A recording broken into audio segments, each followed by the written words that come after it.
Well, this weekend, we celebrated 47 years of climate madness. Yes, it was the 47th anniversary of the first Earth Day in 1970. Now, this is not science, in spite of the virtue signaling of all these so-called scientists, and we don't know what their credentials are, but that's what they want to put forward to you. They want to give you their credentials. As one person pointed out, if this is settled science, then why are we still investigating this? Why are we still funding their research grants? Are we doing research grants on gravity, for example? No, we're not. That is settled science, and we can come up with mathematical equations that precisely describe what's going on, but they don't have models that can be tested, and this is part of the problem. But if they want to argue, as they do, from the point of authority, this is an appeal to authority. Believe this because I say so. I don't ever tell you anything like that. Nobody here at InfoWars ever tells you, you should believe it because I say so. We have enough respect for you that we give you information and tell you to think for yourself, not to go on authorities. But let's take a look at some of these authorities. One of the people who was instrumental in the very beginning was Paul Ehrlich. He was a group called Zero Population Growth, which they later renamed the Population Connection. He formed that in 1968, and for many years he had preached the idea that there was going to be mass chaos, the destruction of civilization and famines because we had too many people. And of course, the fruit of what he was doing was the one-child policy that we saw in China, which resulted in an untold number of babies that were killed, misery on families because of this one-child policy. But like the war on drugs, this all really began at the UN. But before we go to the chronology of this, I want to talk about one other person who eventually did run for president, Barry Commoner. He was a guy who in 1976, 6 years after the first Earth Day, wrote a book called The Poverty of Power. And he said there was a threat to us that came from three E's. So easy to remember here.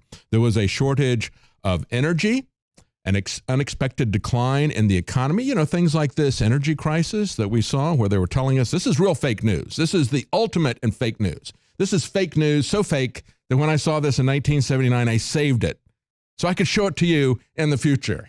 This is like Back to the Future where they found the book that had all the people that were going to win the prize. Well, this is the clue. This is the Rosetta Stone of how they lie to us. In this magazine, they were telling us that we had less than 10 years of oil, less than 10 years of natural gas. So we're going to run out of all that stuff in the 1980s. Yeah. Well, we're going to revisit some of these predictions here. But understand that Barry Commoner was telling us there was a threat to environmental survival as well as the shortage of energy, the decline of our economy. And this is what he had to say. He said, the problem of the three E's is caused by the capitalist system, and it can only be solved by replacing it with socialism. And I think it's interesting, all these years, when we talk about this, I and many of my friends would call these people watermelons. Barry Commoner is a good example of a watermelon. There's a thin veneer of green on the outside, but on the inside, he's thoroughly red. He's just a communist. And quite frankly, when we look at these dire predictions that they made, the only place where that came true was in Venezuela, where they enacted socialism. It was a cause of socialism that created the consequences that they were saying we're all going to suffer. It was socialism, not climate change, that was man-made. But let's look at the chronology of this. Of course, it began like so many things at the UN. Just like the war on drugs began with the UN agenda, so did this climate madness begin with a UN agenda. In 1969, UNESCO had a UN conference in San Francisco. And there was an activist, John McConnell, and later he was running that conference, big part of that. He got together with UN Secretary General at the time, U Thant, and they selected the first day of spring, May 31st, 1970, to be the first Earth Day. They were going to honor the Earth, actually, and it was a month later that U.S. Senator Gaylord Nelson said, let's make it a day of environmental education on April the 22nd. And that's when the first Earth Day was. And since then, we've had Earth Day all the time, and we've now extended it to a week.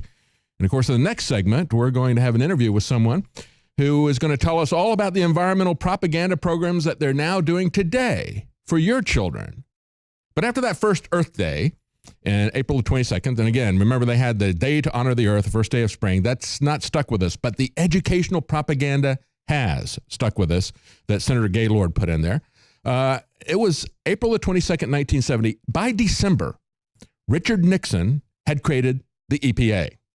See, that's how these things work. The UN created the agenda for the war on drugs. They created the agenda for environmentalism. And then Richard Nixon would make it law because, he's a Republican, so we can trust him, right?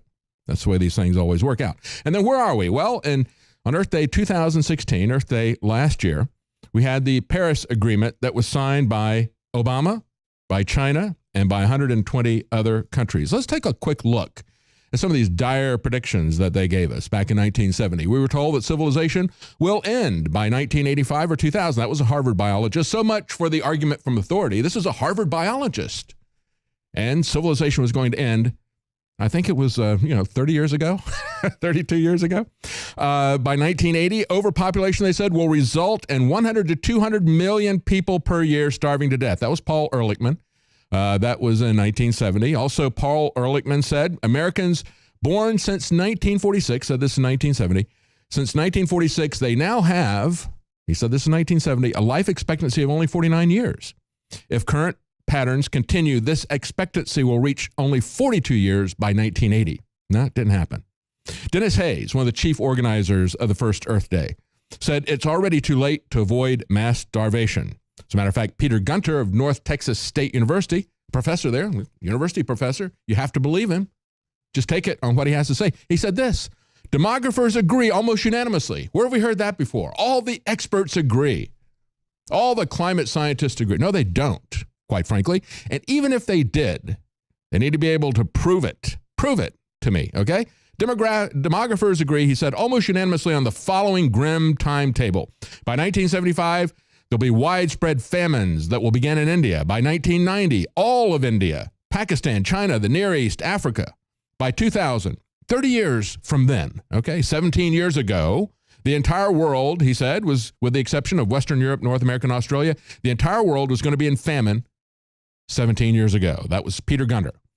In 25 years, said Senator Gaylord Nelson, the guy who created Earth Day, the guy who made it a day of environmental education. He said in 25 years, somewhere between 75% and 80% of all species of living animals will be extinct. And so that you understand, this is coming from an argument from authority, he quoted the secretary of the Smithsonian Institute, Dr. Ripley, because we always have to argue from authority, not from facts. Paul Ehrlich, again, predicted 90% of tropical rainforests to be gone by the year 2005. Half of all the organisms in these areas will vanish with it. And then we had this one from Ken Watt. We want to talk about global warming? Well, he was talking about an ice age. He said the world has been chilling sharply for about 20 years. Where did he get that data? Well, maybe the same place they're getting it now, just making it up. Okay, he says if present trends continue, the world will be about 4 degrees colder by the year 2000. This is about twice what it would take to put us into an ice age. Now we're hearing, this is what we hear today, just the opposite, aren't we? Global sea levels are rising at an alarmingly fast rate of 6.7 inches in the last century alone, they're telling us. Surface temperatures are setting new records every year. Actually, they say about each year. How exact is that? About each year, they're setting new records. So again, we see exactly the opposite being told. So there's this article here by a man who is a PhD. He is a climate expert. His name is Dr. Dwayne Thresher. Breitbart points out a climate scientist urges President Trump not to cave to Ivanka's climate change madness. He said climate treaties like the Paris Agreement have little to do with climate. They're about economic competition. As the greatest economy in the history of the world, other countries will do anything to cripple the United States, especially countries like China. He said that countries like China will agree to anything in these treaties. They'll simply ignore their obligations while demanding the U.S. fulfill theirs. He said, global warming is a popular delusion. He said, we who voted for you consider stopping this climate change madness one of your key promises. If you renege on it, you will lose me and many others as supporters. And of course, he applauded the fact that we have Pruitt appointed as head of EPA, and he has made some good moves. Of course, he's not getting rid of EPA, but he has made some promising moves. Nevertheless, they're dragging their feet on getting rid of the climate agreement, which is not a treaty. And he says this, finally, even if Trump caves and stays in the Paris Climate Agreement, you won't win any friends. He said your opponents are not going to support you. They'll just taunt you as being a flip-flopper. Now, stay with us. As I said, when we come back, we're going to have an interview with somebody who's going to break down what the state of the art and climate propaganda is for your children. Stay with us. We'll be right back. This is one of the biggest secrets out there. The missing link of why our ancestors, whether you were in Africa or ancient Albion, which is England today, why our ancestors were so much stronger. I mean, there are huge archaeological reports, all sorts of anthropology studies, you can look them up for yourself, that show that humans, just an average farmer of 10,000 years ago in England, was stronger than Olympic athletes today. In the final equation, everyone knows our modern society has lost its vitality. The sperm counts are down like 90%. People are falling apart. They're totally depressed. They're unhappy. What is going on? Every ancient culture was obsessed with what I'm about to reveal to you.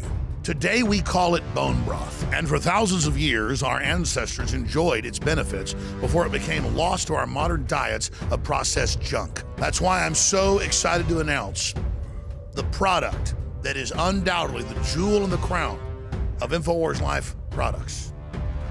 Caveman. We lost our vitality because we just ignored the ancient traditions. Everyone knew that you used all the parts of the animal. You used the skin to cover yourself or for shelter. You used the meat for sustenance, the fat for cooking, but you used the bones for strength. We are now introducing Caveman by InfoWarsLife.com, the ultimate in true paleo nutrition with bone broth, turmeric root, chaga mushroom, and 7 total primal superfoods in a single great tasting formula. The bone is so amazing. From the outside structure full of minerals and key cofactors to the marrow that produces the blood for the body. This is the engine of the life essence. I've made a lot of important points here, but this is the one you need to research for yourself because it's so key. High-quality bone broth helps support healthy muscles and connective tissue, while the active compounds in turmeric do battle on the cellular level and help fight free radicals. And collagen is essential to aid healthy tendons, ligaments, and muscle tissue. This is an absolute win-win. You get an amazing product produced right here in America. You support InfoWars and all we're doing to promote freedom and the restoration of our republic and promotion of freedom worldwide. The journey towards better health and giving our bodies these amazing compounds that God created starts at InfoWarsLife.com. 3 years in the making, incredible research, and the very best ingredients. I'm Alex Jones, and I may not be a caveman, but compared to these trendies out there in the street, I'm as close as it gets. Join me at InfoWarsLife.com and get your caveman formula today.